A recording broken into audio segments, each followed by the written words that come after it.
Hello friends, welcome back to my channel. আশা করি তোমরা সবাই ভালো আছো আর আমিও খুব ভালো আছি। আজকে আমি তোমাদের জন্য একটা নতুন রেসিপি নিয়ে এসেছি, সুজির চিল্লা। তো প্রথমে দেখো একটা পাত্রের মধ্যে 2 কাপ মতন সুজি নিয়েছি আমি, এবং তার মধ্যে 1 কাপ মতন দই দিয়ে সেটা ভালো করে মিক্স করে নিয়েছি, এবং তার মধ্যে একটুখানি জল দিয়ে সেটাও ভালো করে মিক্স করে একটা ঘন ব্যাটার মতন বানিয়েছি।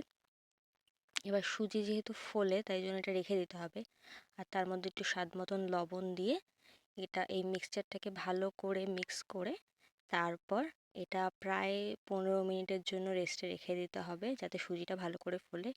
এরপর দেখো সুজিটা ভালো করে ফুলে গেছে।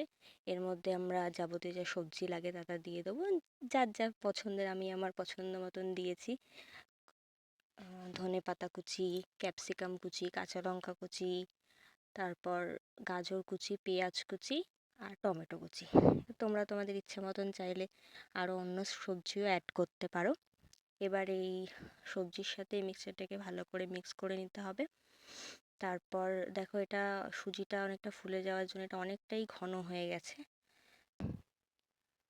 দেখো এটা মিক্স করা হয়ে গেছে, কিন্তু এবার এর মধ্যে একটু জল অ্যাড করতে হবে, কারণ এটা একটু একদম ঘনও হবে না আবার একদম পাতলাও হবে না, এরকম ধরনের মিক্সচারটা করতে হবে।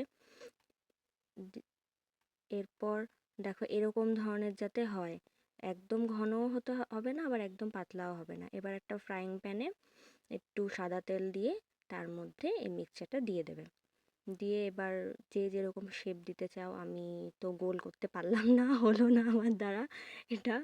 তো তোমরা যদি ভালোভাবে গোল করতে পারো, দেখো একটার পর একটা এভাবে ভেজে নেবে সুন্দর করে গোল করে। এবার এপাশ ওপাশ উল্টে ভালো করে ভেজে নাও। রেডি আমাদের সুজির চিল্লা। রেসিপিটা তোমাদের কেমন লাগলো অবশ্যই কমেন্টে জানিও। Thank you.